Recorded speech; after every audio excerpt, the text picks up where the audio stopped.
말씀을 같이 보도록 하겠습니다. 우리 지난 시간에 우리 본문을 우리가 다 못 끝냈는데요, 천천히 나가도 상관없습니다. 야고보서 1장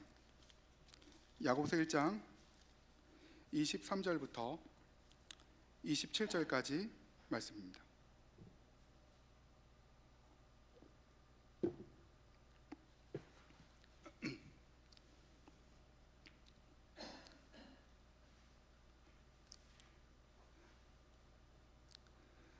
제가 지금 요 아랫 입술이 지난주에 매기 매운탕을 먹다가 튀었습니다.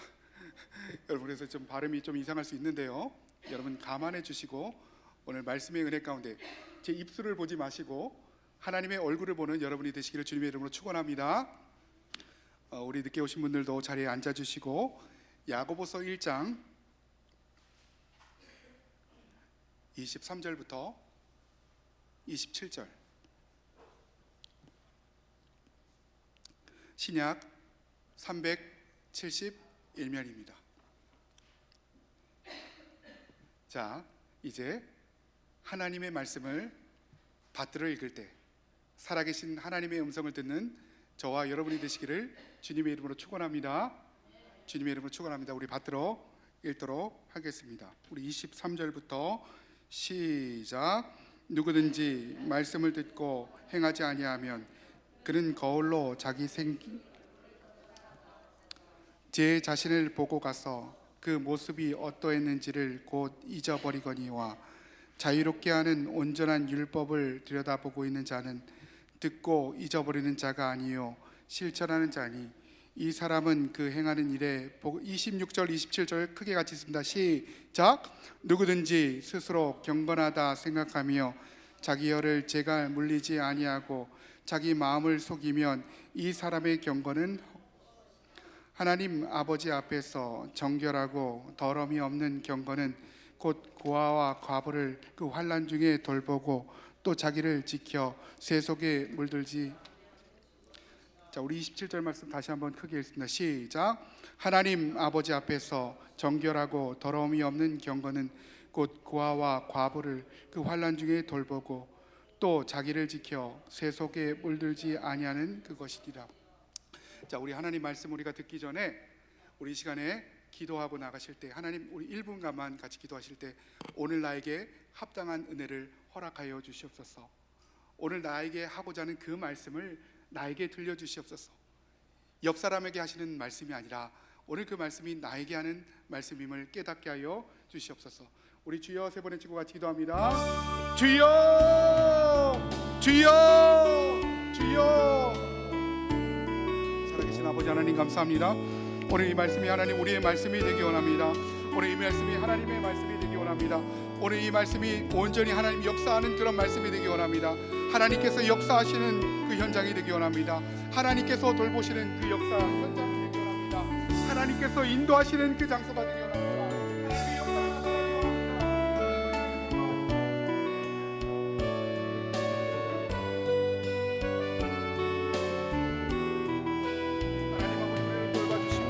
하나님 아버지 하나님 귀한 은혜로 오늘 나에게 말씀하여 주시옵소서. 옆 사람에게 하시는 말씀이 아니라 오늘 그 말씀이 나에게 하시는 말씀임을 우리가 깨닫고 나가는 우리가 될 수 있도록 인도하여 주시옵소서. 일주일에 하루 우리가 하나님 앞에 예배하며 나갑니다. 이 예배하는 시간 동안에 공예배 시간 동안에 우리의 마음을 붙잡아 주시고 가난한 마음으로 하나님을 찾고 가난한 마음으로 하나님 앞에 나가는 그런 예배가 되기 원합니다.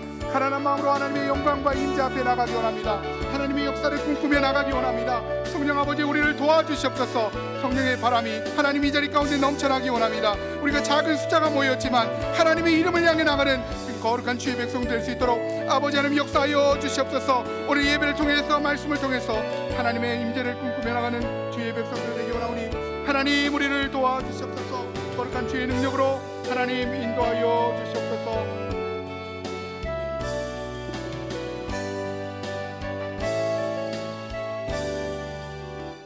예수님의 이름으로 기도합니다. 아멘. 이제 우리가 야고보서 말씀을 통해서 행함이 없는 믿음이 얼마나 허망한 믿음인가를 우리가 계속 보고 있습니다.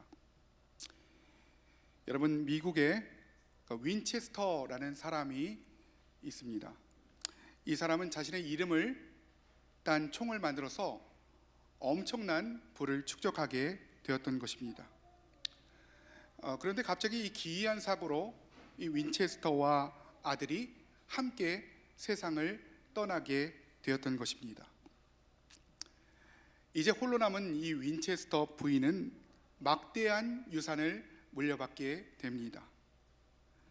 그런데 이 막대한 유산을 물려받았지만 남편과 아들이 함께 떠난 이 공허함 때문에 아무도 어떤 것도 그의 마음을 채워주지를 못했다라는 것입니다. 그는 자신도 언제 죽을지 모른다, 나도 언제 죽을지 모른다라는 불안한 마음에 사로잡혀서 이런저런 미신을 접하게 되었던 것입니다. 그러다 한 점성술사로부터 집을 짓는 동안에는 절대로 죽지 않는다라는 말을 듣게 되었던 것입니다. 그녀는 무려 40년 동안에 16명의 목수를 고용해서 엄청난 집을 짓게 되는데요, 엠파이어 스테이트 빌딩보다 많은 16만 개의 창문과 2,000개의 문을 가진 거대한 집을 지어 나가기 시작했던 것입니다. 그러나 결국 그녀는 집을 짓는 중에 도중에 죽고 말게 되었던 것입니다. 그녀가 죽고 난 이후에 건축 쓰레기를 버리는 데만 8대의 트럭으로 2달을 치웠다라는 것입니다. 그리고 그 이후에도 그 집은 오랫동안 그대로 보존된 채 많은 사람들에게 저주의 대상으로 여겨지게 되었던 것입니다. 여러분, 우리가 하나님이 아닌 다른 것을 붙잡고 살아갈 때, 우리 인생의 주인이신 하나님이 아닌 다른 것을 붙잡고 살아갈 때 우리 인생은 이와 같을 수 있다라는 것입니다. 우리가 늘 불안함과 두려운 마음을 가지고 무언가를 하려고 애쓰며 살아가지만 그 끝에는 아무것도 남지 않은 인생을 우리가 살아갈 수 있다라는 것입니다. 오늘 본문의 주인공들의 삶이 그러하였습니다. 오늘 본문의 수신자들을 가르쳐 1절에 보니까 흩어져 있는 12지파다 이렇게 얘기합니다. 오늘 본문의 수신자들은 로마 제국에 흩어져 살아가는 그리스도인들, 유대인 그리스도인들이었습니다. 여러분, 이들이 지금 흩어져 있는 이유는 박해 때문이었습니다. 안으로는 이 유대교인들의 박해가 있었고요, 밖으로는 이 로마 제국의 박해, 이 두 가지 박해를 견디며 살아가야만 했던 것입니다. 근데 하루하루 살아가다 보니까 그들의 내면은 어두워졌고 두려움과 절망이 그들 가운데 가득 찬 인생을 살아가게 되었던 것입니다. 여러분, 그렇다면 세상에 흩어져 살아가듯 하나님의 이름으로 뭉쳐 살아가다가 세상에 흩어져 살아가던 그들의 내면은 어땠을까요? 오늘 우리는 그들의 내면을 통해서 우리의 내면을 한번 들여다보기 원합니다. 우리가 공예배 때는 우리가 마음이 충만하여서 성령 충만하여서 하나님의 임재를 느끼는 듯 하지만 삶 가운데서 아무런 능력이 없는 삶을 살아가는 우리 자신들의 모습을 우리가 함께 살펴보기 원합니다. 여러분, 우리도 마찬가지죠. 불안함과 두려운 마음에 사로잡혀서 우리가 무언가를 잡으려고 노력하고 있지만 아무것도 잡지 못하는 그 현실들, 세상도 잡지 못하고 하나님도 잡지 못하고 세상도 따라가지 못하고 하나님도 따라가지 못하고 세상의 문화도 따라잡지 못하고 하나님의 나라의 문화도 세우지 못하는 그런 무기력한 삶이 바로 오늘 우리들의 삶일 수 있다라는 것입니다. 여러분, 그렇다면 하나님의 백성으로 진정으로 살아가는 방법은 무엇입니까? 어떻게 하면 우리가 하나님의 백성으로 살아갈 수 있을까요? 어떤 마음을 가지고 살아가면 하나님의 백성으로 살아갈 수 있을까요? 단지 일주일에 한번 하나님 앞에 예배 드리는 것으로요? 단지 우리가 헌금하는 것으로요? 어떻게 하면 우리가 하나님의 나라의 백성으로 살아갈 수 있는 것인가? 오늘 본문 21절은 이렇게 얘기합니다. 우리 21절 말씀 우리 한 목소리로 같이 읽어보도록 합니다. 시작.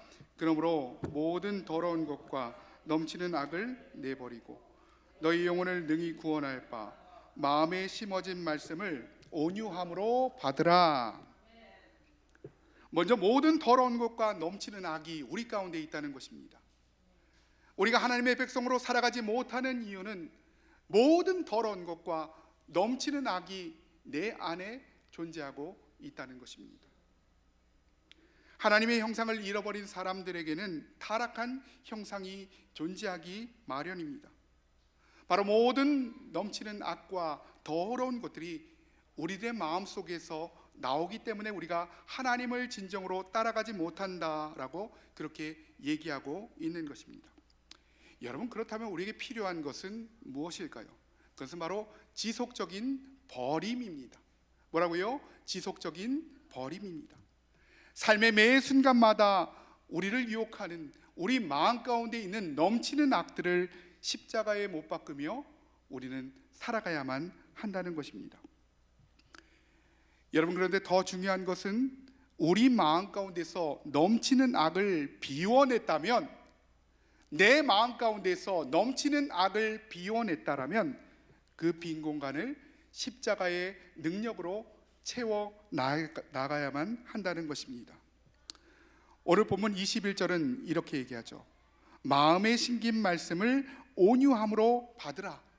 우리 마음에 심겨진 하나님의 말씀을 교만하지 말고, 내 말을 하지 말고 온유함으로 하나님의 말씀을 받아라.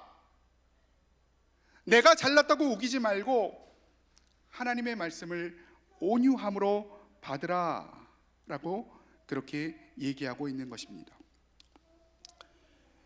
여러분, 우리가 모든 더러운 것과 넘치는 악을 벗어버리기만 하고 새로운 것으로 덧입지 아니한다면 우리 삶의 본질적인 변화는 이루기가 어렵다라는 것입니다.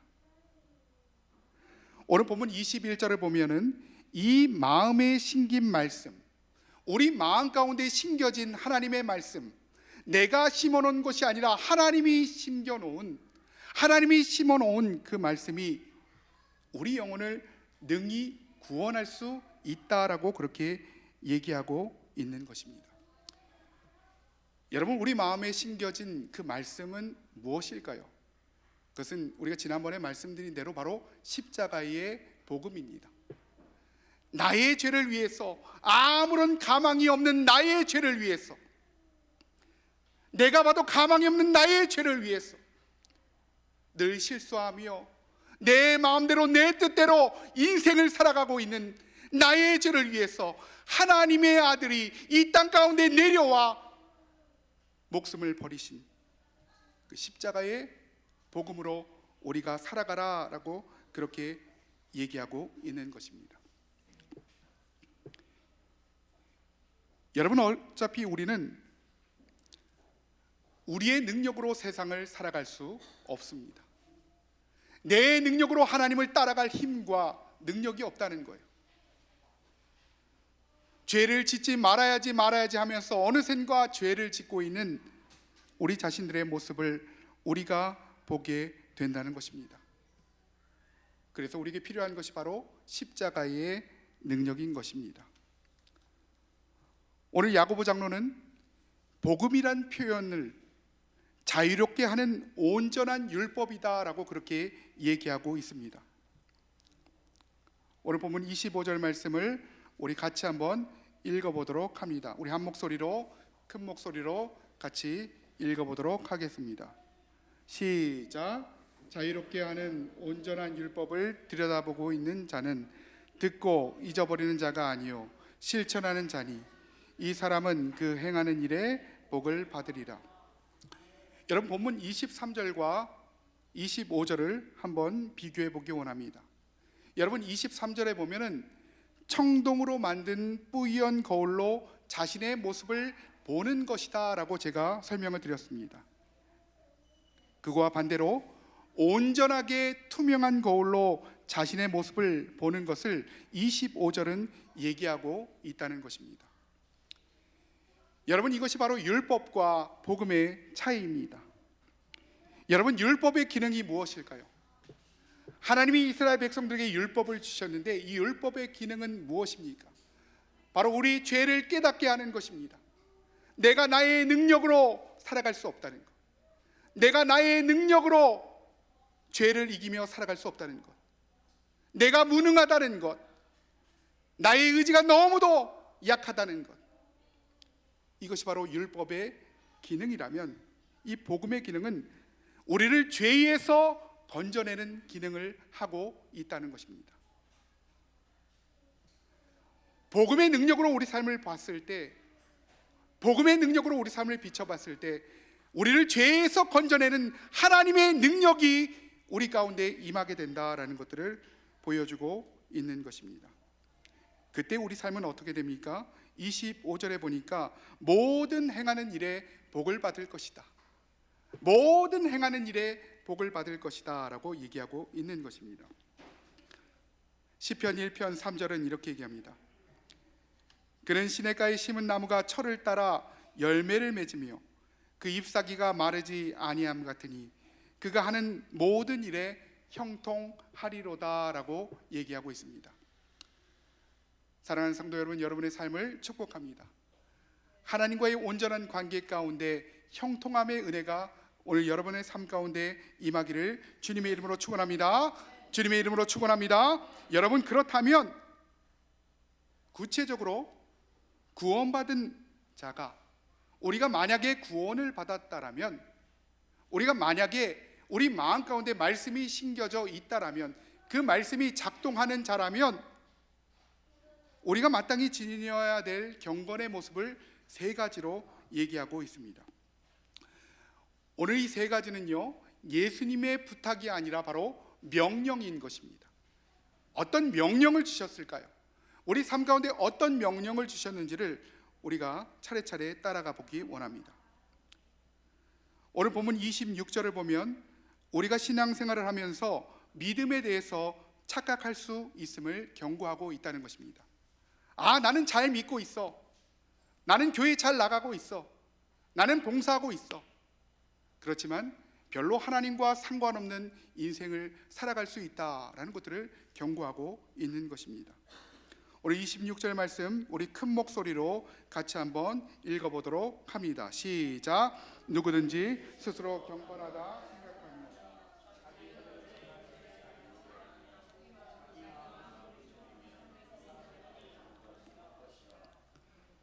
내가 스스로 경건하다라고 생각한다는 거예요. 여러분, 여기서 경건하다라는 표현을 여러 번역본으로 보니까요, 단 한 가지 단어로 쓰여져 있습니다.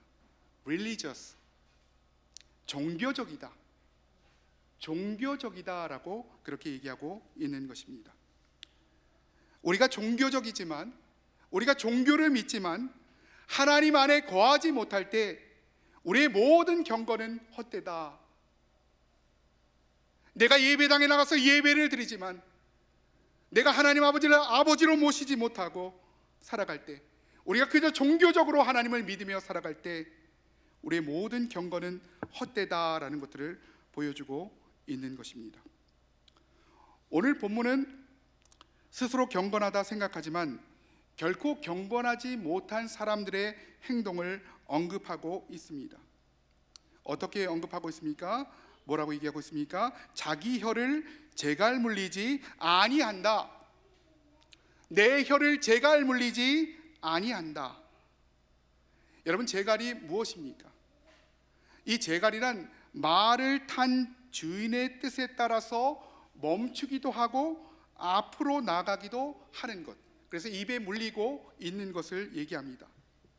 여러분, 따라서 자기 혀를 재갈 물린다는 것은 내가 내 인생의 주인이 되는 것이 아니라 하나님이 내 인생의 주인이 되게 하는 것, 내가 내 인생을 이끌어가는 것이 아니라 하나님이 내 인생을 이끌어가게 하는 것, 작은 일을 결정할 때에도 하나님 앞에 물어보며 나가는 것, 매일의 삶 속에서 하나님과 교통하며 살아가는 것, 말씀이 나의 삶 가운데 역동적으로 역사할 수 있도록 그 말씀을 묵상하며 살아가는 것, 일주일에 한 번 교회에 왔다 갔다 하는 것이 아니라 그 말씀의 능력으로 살아가는 것, 삶 가운데 복음을 전하는 것,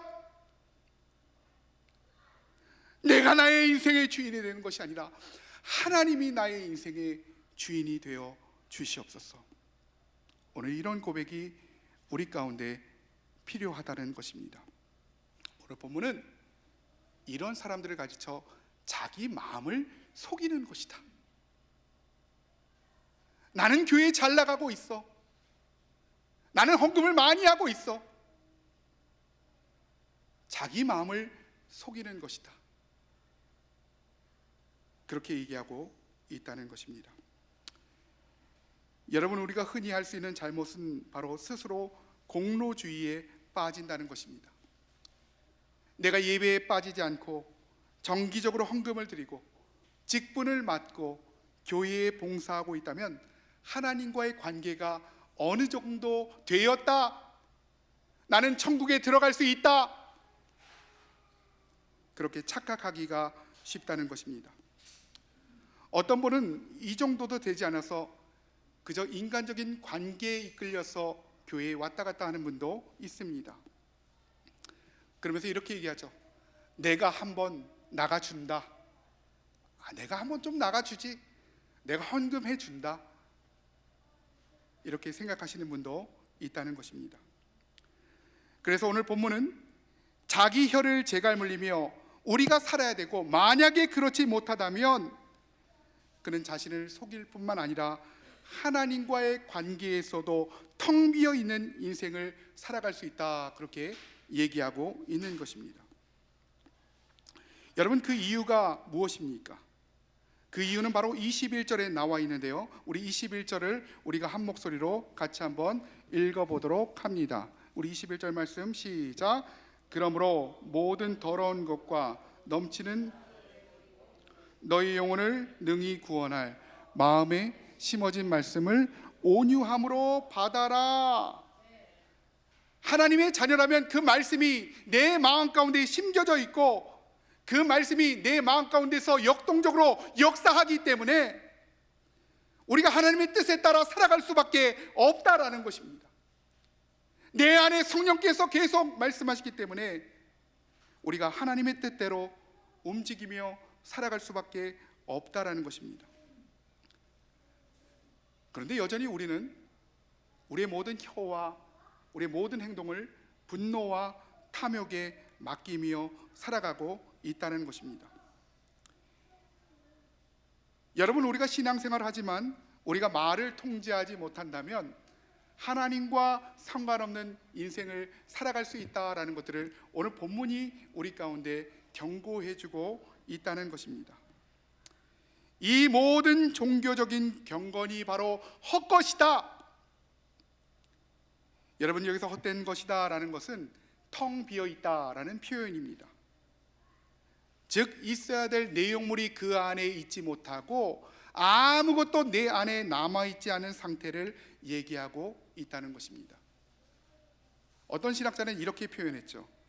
마치 약이 다 닳아버린 건전지와 같이 겉으로는 멀쩡하지만 아무런 기능도 하지 못하는 그런 삶이 바로 우리들의 삶일 수 있다라고 그렇게 경고하고 있는 것입니다. 마치 우리가 우리 자신을 가르쳐서 종교적으로는 우리가 아무런 문제가 없다라고 하지만 하나님과 전혀 상관없는 그런 삶을 우리가 살아갈 수가 있다라는 것입니다. 마태복음 7장을 보면 예수님께서 그러한 삶을 살아간 자들에게 뭐라고 얘기하고 있습니까? 내가 주의 이름으로 귀신을 쫓아내고 내가 권능을 행할지라도, 예수님 뭐라고 얘기하고 있습니까? 마태복음 23절 7장 23절에 보니까 내가 너를 도무지 알지 못하니, 내가 너를 도무지 알지 못하니 불법을 행하는 자야 내게서 떠나가라 라고 얘기하고 있다는 것입니다. 나는 하나님을 잘 믿다라고 생각하고 있지만, 하나님 안에 거하고 있다라고 생각하지만 내가 하나님의 이름으로 능력을 행하며 살아가고 있다라고 생각하고 있지만, 오늘 예수님의 말씀은 내가 너를 도무지 알지 못하겠다, 불법을 행하는 자야 내게서 떠나가라 라고 그렇게 말할 수가 있다는 것입니다. 여러분, 교회 생활을 하다 보면요, 모든 일에 열심인 분들이 있습니다. 근데 이 혀의 문제 때문에 무너지는 분들이 너무도 많이 있다라는 것이죠. 여러분, 그래서 우리가 늘 주의해야 되는 것은 우리의 대화 가운데, 여러분 잘 들어보세요, 우리의 대화 가운데 이런 말이 생각난다라면 그 대화를 반드시 중단해야만 하는 것입니다. 그 말이 무엇일까요? 그 말은 바로 기분 나쁘게 듣지 말고. 내 입에서 어떤 사람하고 얘기를 하는데 기분 나쁘게 듣지 말고 라는 말이 내 입에서 튀어나오는 순간 사단의 역사는 시작되어진다는 것입니다. 여러분, 우리는 말씀이 고갈되고 하나님의 뜻을 대언할 수 없는, 대언하지 않은 이 사사시대에 하나님의 말씀을 대언했던 그 한 명의 선지자의 이름을 알고 있습니다. 누굴까요? 사무엘입니다. 이 사무엘에 대한 평가가 사무엘상 3장 19절 가운데 나와 있습니다. 이 사람은 과연 어떤 인생을 살았을까요? 사무엘상 3장 19절 제가 읽어드릴게요. 여호와께서 그와 함께 계셔서 그의 말이 땅에 떨어지지 않게 하시니, 여호와께서 그와 함께 계셔서 그의 말이 하나도 땅에 떨어지지 않게 하시니. 여러분, 이 말의 의미가 무엇입니까? 그가 한 모든 말들이 이루어졌다는 것입니다. 내가 한 모든 말들이 이루어졌다는 거죠. 여러분, 얼마나 놀라운 은혜입니까? 내가 한 모든 말들이 이루어졌다. 내가 예언한 모든 것들이 이루어졌다. 그런데 가만히 생각해 보면요, 이 사무엘이 얼마나 진지하게 고민하였을까라는 것들을 생각해 보게 됩니다. 이것이 과연 하나님의 뜻일까? 하나님의 음성일까? 나는 이대로 살아가야 되는 것인가? 나는 이 말을 해야 되는 것인가? 내 입에서 기분 나쁘게 듣지 말고 라는 말이 튀어나오는 이 순간에도 나를 제어하면서 하나님 앞에 내 자신을 드리면서 하나님, 나를 지켜주시옵소서 라는 고민을 진지하게 하나님 앞에 하면서 살았을 것입니다. 이게 과연 하나님의 뜻인가? 이게 과연 하나님의 목적인가? 오늘 저와 여러분의 삶이 이런 사무엘과 같은 삶을 살아가시기를 주님의 이름으로 축원합니다. 주님의 이름으로 축원합니다. 두 번째는 우리가 경건한 자라면 우리에게는 구제하는 마음과 그 시행이 있어야 된다라고 얘기하고 있는 것입니다. 우리가 늘 고민하는 것은 과연 어떤 신앙이 좋은 신앙인가? 여러분, 어떤 신앙이 좋은 신앙 같습니까? 우리 송 지사님은 좋은 신앙을 가지고 살아가고 계십니까? 우리 김도현 자매는 좋은 신앙을 가지고 혹시 살아가고 있습니까? 제가 책망하는 것이 아니라 질문하는 것입니다. 여러분, 예수님 믿고 부자가 되면은 그것이 좋은 신앙입니까? 우리가 큰 교회 다니면서 유력한 목사님과 개인적으로 알고 지내는 것, 이것이 좋은 신앙입니까? 여러분, 그렇다면 저를 포함한 여기 있는 모든 분들은 좋은 신앙을 가지고 살아가는 분이 아니라는 것이죠. 성경은 우리 가운데 얘기하고 있습니다. 그것이 좋은 신앙이 아니다라고 그렇게 얘기하고 있죠. 좋은 신앙의 척도는 바로 구제하는 마음과 그 시행. 내 주변의 어려운 이웃을 바라보면서 구제하는 마음과 그 마음만 있어서도 안 되고 그 시행이 반드시 있어야 된다라는 것들을 그렇게 얘기해주고 있다는 것입니다. 여러분, 1세기만 해도 지금도 마찬가지지만 이 고아와 과부는 아무런 경제적인 능력이 없는 사람들이었습니다. 내 힘으로 살아갈 수 없어요. 내 능력으로 살아갈 수 없는 그들 가운데, 세상에서 거절당한 그들 가운데 하나님의 이름으로 그들을 긍휼히 여기다, 그렇게 얘기하고 있다는 것입니다. 이것이 바로 하나님의 나라의 백성들의 책임이다. 하나님을 믿으며 살아가는 너희는 그렇게 살아가야 된다. 너희가 하나님을 진정으로 믿고 구원받은 자들이라면 구제하는 마음과 그 시행이 반드시 있어야 된다라고 그렇게 얘기하고 있다는 것입니다.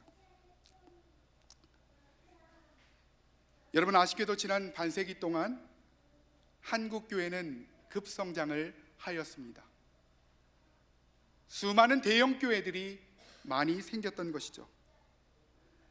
그런데 주변의 이웃들을 돌보는 사역들은 다른 종교들에게 그동안 많이 밀려 있었던 것이 사실입니다.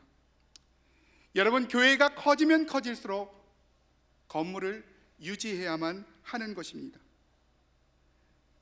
당연히 자신들의 세계를 유지하기 위해서 그 돈을 써야 되기 때문에 하나님이 기뻐하시는, 하나님이 원하시는 일에 그 재정을 쓰기가 쉽지 않다라는 것입니다. 오늘 하나님의 마음은 어디 있을까요? 시편 68편 5절을 보니까 하나님은 고아의 아버지시다. 하나님의 마음은 고아 가운데 있다. 하나님은 고아의 아버지시며 과부의 재판장이시다. 모든 것들을 신원해 주시는 과부의 재판장이시다. 여러분, 우리가 세상을 살아가는 목적은 하나님의 마음을 본받기 위해서 살아가는 것입니다. 내 욕심을 채우면서 물질을 불리기 위해서 살아가는 것이 아니라 하나님의 마음을 깨닫기 위해서 살아가는 것입니다. 오늘 여러분 가운데 구제하는 마음과 그 시행이 일어나시기를 주님의 이름으로 축원합니다. 주님의 이름으로 축원합니다. 여러분, 가만히 보면은 목회자의 성향에 따라서 교회의 성향이 많이 달라지는 것들을 보게 됩니다. 목회자가 이상하게 다혈질이면 그 성도의 대부분도 다혈질입니다. 목회자가 허세가 심하면은 그 성도의 대부분도 허세가 심하게 됩니다. 교회의 리더가, 이 목사가 어떻게 살아가는지가 개인의 삶에 영향을 그토록 많이 끼친다는 것입니다. 만일 교회가 외형적인 것에 관심을 쏟고 있다라면 내 믿음과 내 신앙도 그렇게 달라질 수 있다라는 것들을 얘기하고 있는 것입니다. 결국 이러한 교회와 성도는 고아와 과부, 세상의 어려운 사람들을 돌볼 수 있는 특별한 기회를 상실한 채 하나님 앞에 서게 된다는 것입니다. 오늘 저와 여러분들은 이 고아와 과부 같은 세상의 어려움을 가지고 살아가는 사람들에게 하나님의 이름으로 다가가는 저와 여러분이 되시기를 주님의 이름으로 축원합니다. 세 번째는 새 속에 물들지 않는 것입니다. 우리가 경건한 자라면 새 속에 물들지 않는 것입니다.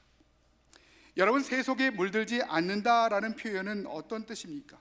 이 말은 장소적인 의미가 아닙니다.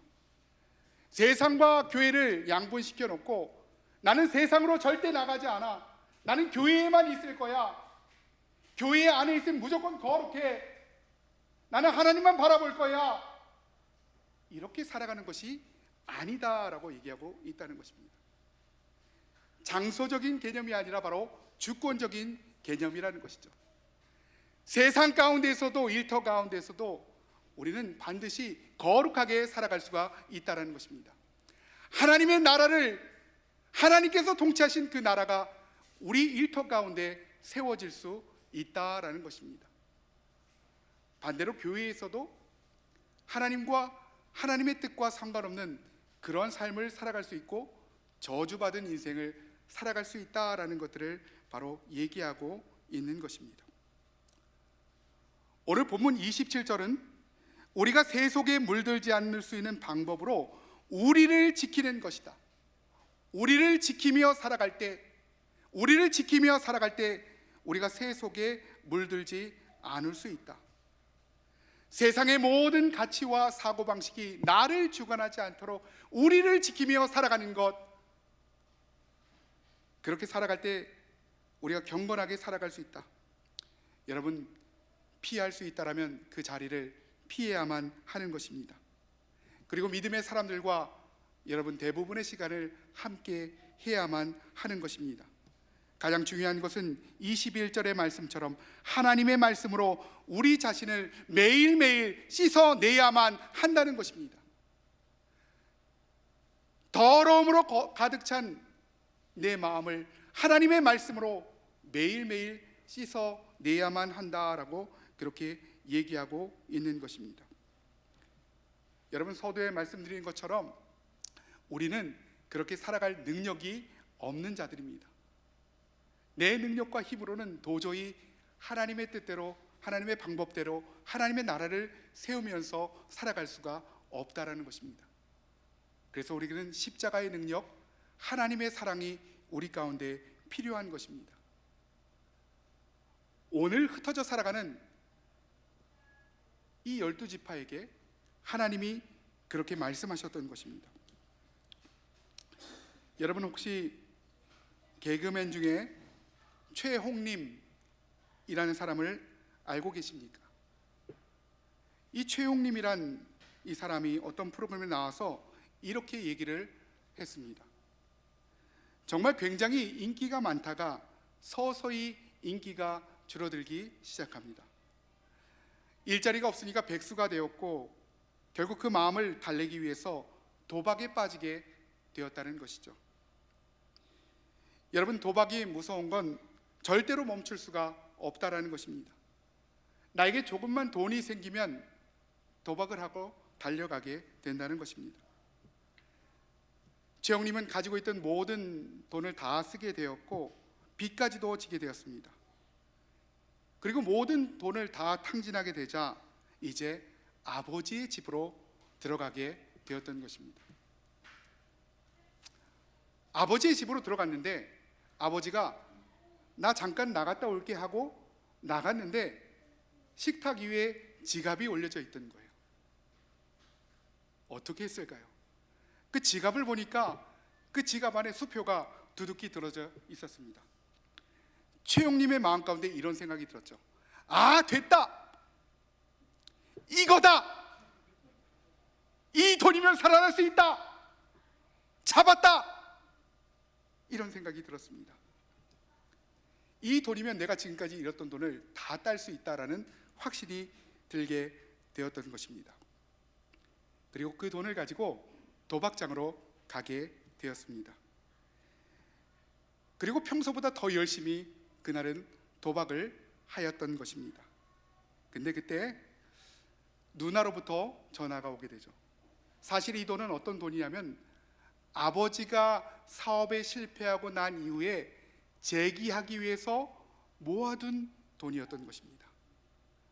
마지막으로 이 돈으로 재기하기 위해서 모아둔 돈을 이 최용님이 눈으로 보고 그 돈을 주머니 속으로 넣고 도박장으로 향했던 것입니다. 여러분, 얼마나 허망한 모습입니까? 최용님은 그날 누구보다도 어떨 때보다도 열심히 도박을 했다는 거죠. 누나가 전화했어요. 누나가 흥분하면서 이렇게 얘기하는 것이었습니다. 너 지금 어디야? 너 도박하러 갔지? 그러니까 최용님이 그랬어요. 누나, 지금 딸 것 같아. 이거야. 그렇게 얘기를 했다는 거예요. 근데 누나가 이렇게 얘기하는 것이었습니다. 야, 아버지 쓰러지셨다. 지금 아버지가 쓰러져서 응급실에 가셨어. 그러니까 빨리 와. 그거 아버지 전 재산이야. 아버지가 우리 가족 살리기 위해서 마지막으로 모아뒀던 돈이야. 지금 당장 와서 아버지께 싹싹 빌어라고 그렇게 얘기를 하였던 것입니다. 그제서야 정신을 차리고 내가 지금 뭔 짓을 한 거지? 그런 마음으로 도박장을 나와서 병실로 갔는데 중환자실에 아버지가 계신 것이었습니다. 병실 앞에서 수많은 갈등을 하죠. 내가 지금 들어가면 얼마나 많은 욕을 들을까? 들어갈 수가 없었습니다. 살아오면서 아버지에게 한 번도 욕을 들었던 적이 없습니다. 그런데 오늘은 욕을 들을 것 같은 거예요. 그러니까 들어갈 수가 없었던 거죠. 마지막으로 용기를 내서 문을 열고 들어가더니 아버지가 산소호흡기를 끼고 있었던 것입니다. 근데 아버지가 갑자기 벌떡 일어나더니 산소호흡기를 잠깐 떼어달라고 그렇게 얘기를 하는 것이었습니다. 그러면서 아들에게 가까이 오라라고 그렇게 얘기를 했죠. 이 최영님은 그제서야 아버지 옆에 서게 되었던 것입니다. 그때 이 아버지가 이 최영님의 귀에 대고 이렇게 얘기했다는 거죠. 너 많이 힘들지? 괜찮아. 아빠 이런 걸로 죽지 않아. 내가 다 해결해 줄게. 내가 너 도와줄 테니까 걱정하지 말고 당당하게 살아. 많이 힘들었지? 이 녀석아. 그러면서 잠깐 누나를 불러와라고 얘기하고 나가게 되었습니다. 누나가 들어오는 그 순간 이 아버지는 그대로 운명하게 되었던 것입니다. 이 최영님이 눈물을 펑펑 흘리면서 하는 말이 자기 때문에 아버지가 죽었다는 거예요. 나 때문에, 나의 욕심 때문에, 이 도박의 죄 때문에 아버지가 돌아가셨다는 것입니다. 그럼에도 불구하고 끝까지 혼내지 않고 내 손을 잡아주면서 괜찮다라고 말씀하신 그 아버지 때문에 자기가 도박을 끊게 되었다라고 그렇게 얘기를 하였던 것입니다. 여러분, 세상에 흩어져 살아가고 있습니다. 아무런 힘도 없습니다. 그렇다고 우리에게 돈도 없습니다. 믿음도 없습니다. 능력도 없습니다. 세상에 치여 살아갑니다. 건강도 좋지 못합니다. 기도도 안 합니다. 근데 그 아버지께서 우리에게 말씀하시는 거예요. 괜찮아. 내가 너 사랑하잖아. 내가 너 붙잡고 있잖아. 괜찮아. 내가 다 해결해 줄게. 그래도 내가 너를 사랑해. 너가 사랑스럽지 않을 그 순간에도 내가 너를 사랑하는 거 네 아버지 알고 있니? 너가 그렇게 세상 가운데서 방황하며 살아갈 때에도, 나를 잊으며 살아갈 때에도 내가 너 손을 붙잡고 있는 거 혹시 알고 있니? 너가 필요할 때만 나를 찾는 거 내가 다 알고 있어. 그럼에도 불구하고 내가 너 사랑한다. 난 너를 위해서 존재한다. 오늘 이 하나님의 음성을 듣는 저와 여러분이 되시기를 주님의 이름으로 축원합니다.